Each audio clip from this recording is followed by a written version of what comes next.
ketemu lagi dengan saya, Febianti Ayu Utami, NIM A2109100019, Prodi Pendidikan Akuntansi di Fakultas Keguruan Ilmu dan Pendidikan Universitas Muhammadiyah Surakarta.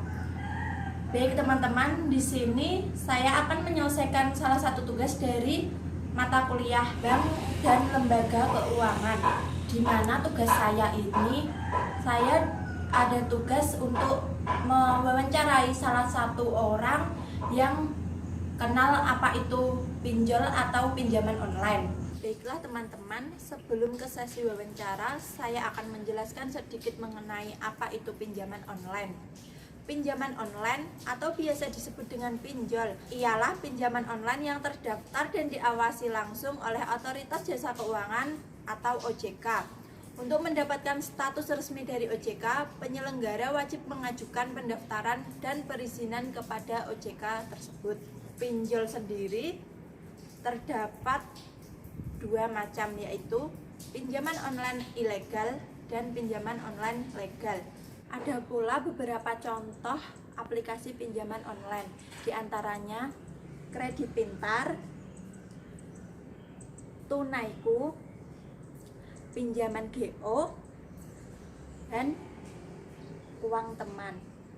Oke teman-teman, ikuti kegiatan saya selanjutnya ya. Sebelumnya perkenalkan Mbak, nama saya Febianti Ayu Utami. Saya mahasiswa dari Universitas Muhammadiyah Surakarta. Nah, dengar-dengar kan Mbak itu pernah melakukan pinjaman online. Saya ingin sedikit bertanya Mbak mengenai pinjaman online itu sendiri. Apa sih Mbak? Kenapa Mbak tertarik ke itu melakukan pinjaman online? Oke, kalau alasan saya ngambil pinjaman online itu ya karena saking banyaknya kebutuhan saya ya. Jadi akhirnya saya ambil pinjaman online. Terus kenapa saya ambil pinjaman online? Karena saat itu menurut saya itu jalan paling mudah gitu.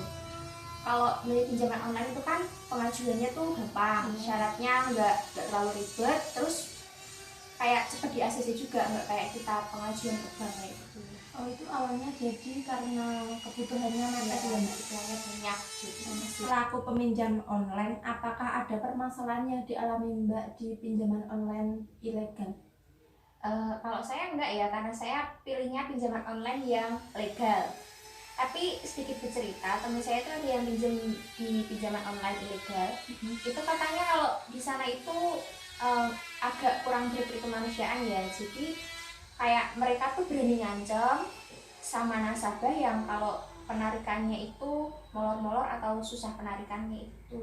Jadi kejam sekali. Iya, agak kurang berperi kemanusiaan itu. Lalu Mbak, bagaimana masyarakat menyikapi pinjaman online ini?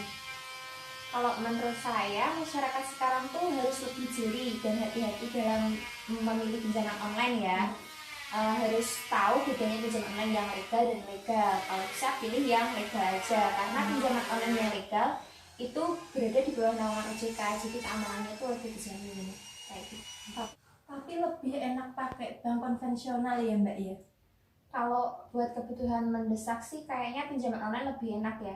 Kalau bank-bank kayak gitu kan syaratnya itu ribet, terus pengajuannya kayaknya lama kayak gitu.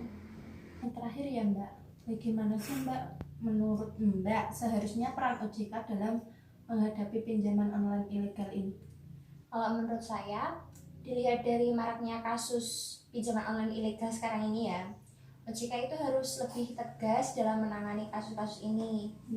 Contohnya langkah yang dilakukan itu mungkin dengan memblokir aplikasi pinjaman online yang ilegal, terus semakin memperketat lagi seleksi masuk ke naungan OJK itu tadi, seperti itu.